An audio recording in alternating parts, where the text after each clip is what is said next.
Hi friends, భయపడ్డారా? గొంతు బాగాలేదనమాట. So వర్షంలో full తడవడం వల్ల పాడైపోయింది. సో కాస్త అడ్జస్ట్ అవ్వండి. టాక్సిక్ ట్రైలర్ అయితే రిలీజ్ అయింది కదా, సో అది చూస్తూ మాట్లాడుకుందాం.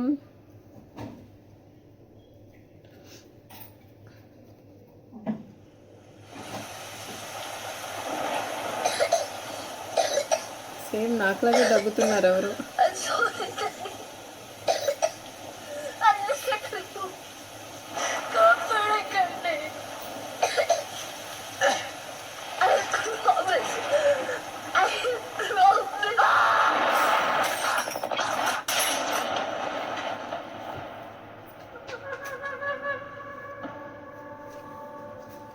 ముసుగేసుకొని మొహం మీద ఉన్న దుఃఖాన్ని నుదుటిపై రాసిన విషాదాన్ని దాచలేదు.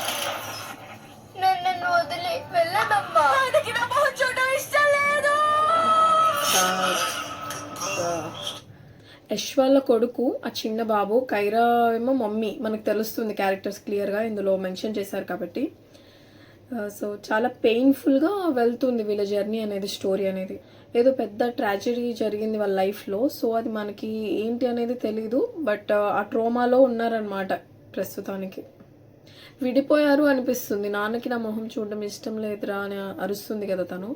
సో మేబీ వాళ్ళిద్దరు విడిపోయి ఉండొచ్చు వేరే వేరుగా. ఏదో పెద్ద ఇష్యూ జరిగి దానికి కారణం కైరా అయి ఉండొచ్చు.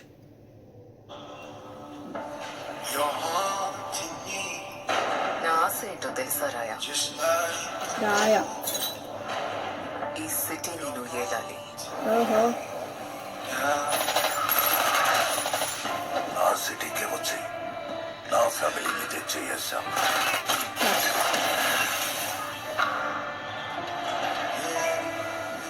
నీ చివరి కోరిక ఏంటి?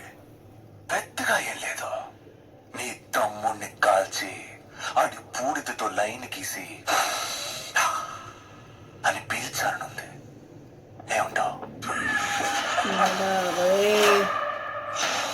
అసలు భలే యాక్ట్ చేశారు. ఆ యాక్షన్ అనేది అసలు ఆయన ఐస్తో కూడా యాక్ట్ చేస్తున్నారు. చాలా మంచిగా అనిపిస్తుంది. చాలామంది క్యారెక్టర్స్ ఏంటంటే వీళ్ళు ఉన్నారు అన్నట్టు క్లిప్స్ వేసేసారు మనకి, చూసారా? అంటే మూవీలో వీళ్ళు ఉన్నారు అని క్యారెక్టర్స్ చూపించినట్టు అనిపించింది. నయనతార క్యారెక్టర్ కొంచెం, ఆవిడ క్యారెక్టర్ కాస్త పెద్దదే అనిపిస్తుంది, ఇంపార్టెంట్ రోల్ అని. రాయా అని పిలిచింది. ఆ రాయా ఎవరో మనకు తెలీదు, చూద్దాం. ప్రతి అమ్మాయికి వాడి ప్రేమ తనకి మాత్రమే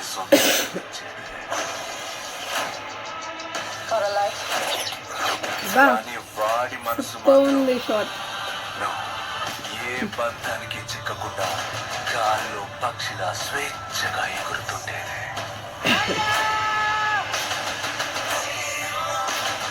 అమ్మాయిలకి అందమే అసలైన సర్కస్ లో వర్క్ చేస్తారు.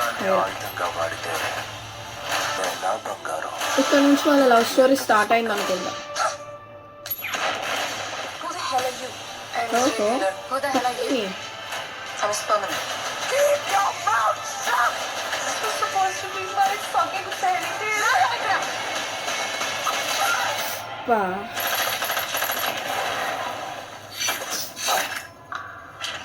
ఫుల్ వైలెన్స్, అంత వైలెన్సే ఉంది. I was hoping to have a civilized conversation.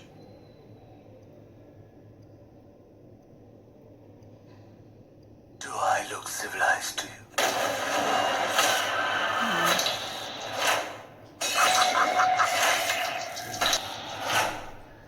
Something ఆ సర్కస్లో ఏదో అయింది.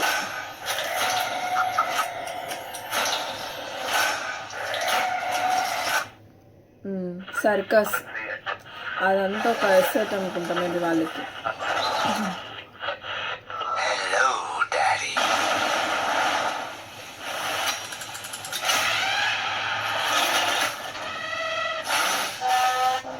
ఓకే, చిన్న యష్.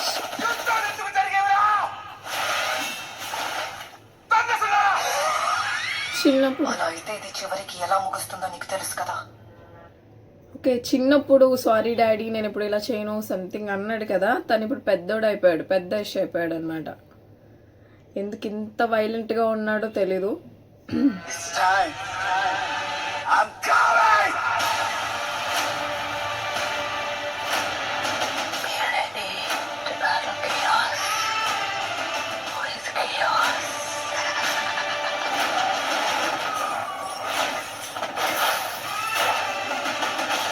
ఏంటిది నీ మొహం పైన రంగు తీసేయ్! నువ్వు జోకర్వి కాదు, బాస్టర్వి అంతే! బా బా బా బా బా. ప్రతి నిర్ణయానికి దానికి తగ్గ వెల కట్టి తీరాలి. ఓకే, సో ఇప్పుడు ఫాదర్ అండ్ సన్ మధ్యన గొడవ అనమాట ఇది. ఎందుకు అంత రివెంజ్గా ఉన్నాడు వాళ్ళ అబ్బాయి అనేది మనకు తెలియదు. సంథింగ్ ఏదో అయి ఉండిద్ది. డాడీని అబద్ధం చేసుకోవడమా, లేకపోతే నిజంగా యష్ విలనేనా ఇందులో?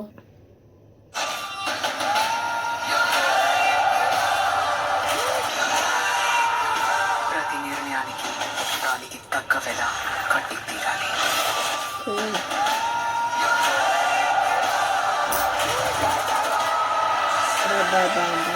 ఎంత సఫరింగ్ ఉందో ప్రతి క్యారెక్టర్కి, పెయిన్ సఫరింగ్ ఇదే.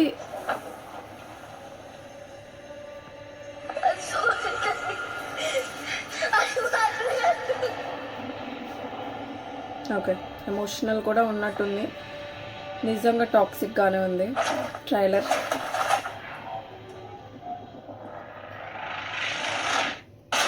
మై గాడ్, పేరుకి, మూవీ పేరుకి తగ్గట్టు ట్రైలర్ మొత్తం టాక్సికే ఉంది ఎక్కువ. ప్రతి ఒక్క క్యారెక్టర్ మీరు చూస్తే వాళ్ళు ఏదో ట్రామాలో ఉన్నట్టు, లేకపోతే బాగా పెయిన్లో ఉన్నట్టు, ఒక కసితో రివెంజ్, బ్లడ్ అంతా అదే, ఒక పెయిన్, ఏడుపు, అన్నీ క్యారెక్టర్స్ అన్నీ అదే. సో ఇంత ఉందంటే ఇందులో అంటే ఇంత టాక్సిక్గా ప్రతీది ఉంది అంటే స్టోరీ అనేది మనకు చాలా స్ట్రాంగ్గా ఉండాలి. దేనివల్ల వీళ్ళందరూ ఇంత ఏడుస్తున్నారు, ఇంత రివెంజ్గా ఉన్నారు అనేది. సో స్టోరీ అనేది చాలా బలంగా ఉంటే కానీ మనం దీన్ని యాక్సెప్ట్ చేయలేం ఎవరిమైనా సరే. ఎందుకంటే ఒక పార్ట్, ఇప్పుడు ఏ మూవీ అయినా తీసుకుంటే ఒక పార్ట్ కానీ, లేకపోతే ఒక సెకండ్ హాఫ్ వరకు కానీ, లేకపోతే ఒక లైన్ నడిచిద్ది, అంటే ఒక కాన్సెప్ట్ అయితే నడిచిద్ది. ఇలాగా ఒక ఎమోషనల్గా, రివెంజ్గా, లేకపోతే ఒక క్రూయల్గా ఉండేది. బట్ మూవీలో చాలా వరకు అలానే ఉన్నట్టు అనిపిస్తుంది నాకు, సీన్స్ అన్నీ మ్యాక్సిమం. సో దీన్ని బట్టి చాలా స్ట్రాంగ్గా ఉండబోతుంది స్టోరీ అనిపిస్తుంది. చూద్దాం. ఇంకొకటి ఏంటంటే డబల్ యాక్షన్, మనకి యష్ డబల్ యాక్షన్లో కనిపిస్తున్నారు. సూపర్. ఆయన ఒక్క క్యారెక్టర్ చేస్తేనే ధమాల్ ధమాల్, అలాంటిది 2 క్యారెక్టర్స్, పైగా ఎమోషనల్గా ఫాదర్ అండ్ సన్ బాండ్ ఎలా ఉండబోతుంది, ప్లస్ రివెంజ్గా ఎలా ఉండబోతుంది, ఏంటి చిన్నప్పుడు ఏమైంది, ఆ స్టోరీ ఒకటి ఉండిద్ది, పెద్ద అయిన తర్వాత రివెంజ్ స్టోరీ ఒకటి ఉండిద్ది. అసలు ఏంటి అనేది తెలిసింది. నాకు తెలిసి నయనతార చెప్పారు కదా నువ్వే వెళ్ళాలి రయన్ అని. మేబీ నయనతార అండర్లో ఈ చిన్న ఇష్యూ ఉండొచ్చు, చిన్నప్పుడు తీసుకొని వెళ్ళిపోవడమో ఏదో చేసి ఉన్నారేమో ఆవిడ. చూద్దాం. సర్కస్ అనేది ఒక మెయిన్ కాన్సెప్ట్గా పెట్టుకున్నారు వాళ్ళు. మీరు చూడండి, చాలా దగ్గర మనకి క్లిప్స్లో కూడా సర్కస్కి సంబంధించిన టెంట్ ఉండిద్ది, ఆ టెంట్ పై టాప్ అనేది కనిపిస్తుంది మనకి. సో దీన్ని బట్టి చూస్తుంటే వాళ్ళు దీన్ని సింబాలిక్గా తీసుకున్నారు మూవీలో. ఏ పరంగా తీసుకున్నారు ఏంటి అనేది తెలీదు, ఇంట్రెస్ట్గా అనిపిస్తుంది కొంచెం. చూద్దాం ఎలా ఉండబోతుంది ఏంటి అనేది. ట్రైలర్ అయితే చాలా చాలా టాక్సిక్గా ఉంది నిజంగా. బట్ అయినా సరే కొత్త మూవీస్ని మనం చూడాలి, ఎంకరేజ్ చేయాలి, ఎలా ఉందో చూద్దాం. కానీ చిన్నపిల్లలు మాత్రం చాలా కష్టం, బాగా వైలెన్స్ ఉన్నట్టుంది. సో మనం చూద్దాం. యష్ కూడా కొంచెం కొత్తగా అనిపిస్తున్నారు ఇందులో, ఈ క్యారెక్టర్లో. మీరు స్టోరీ వెళ్ళే కొద్దీ ఆయనకి వైట్ హెయిర్ కూడా వేశారు. సో వాళ్ళ బాబు కొంచెం పెద్ద అయిన తర్వాత మళ్ళీ ఏం జరగబోతుంది. సో ఆ స్టోరీ అనేది చైల్డ్హుడ్లో ఒకటి నడిచింది, దాని తర్వాత పెద్ద లీప్ వచ్చి మళ్ళీ ఆ చైల్డ్ పెద్ద అయిన తర్వాత, అంటే చిన్న యష్ పెద్ద అయిన తర్వాత మళ్ళీ కంటిన్యూ అవుతుంది. అసలు ఆ మధ్యలో ఆ లీప్ ఎందుకు వచ్చింది, ఆ టైం లీప్ అనేది మనకి తెలియాలి. సో ఇవన్నీ స్ట్రాంగ్ స్టోరీ ఉంటే చాలా బాగుండిద్ది, ఇంకా ఎమోషనల్గా కూడా ఉండబోతుంది అని అనిపిస్తుంది. చూద్దాం. నాకైతే నచ్చింది, బాగుంది టాక్సిక్ ట్రైలర్ అయితే. మీకు ఎలా అనిపిస్తుంది? ఎవరైనా యష్ ఫ్యాన్స్ ఉంటే కనుక కింద కామెంట్ చేయండి యష్ అని చెప్పి. ట్రైలర్ ఎలా ఉంది అనేది ఖచ్చితంగా కామెంట్ చేయండి, మర్చిపోవద్దు. నెక్స్ట్ వీడియోతో మళ్ళీ కలుద్దాం. Bye friends.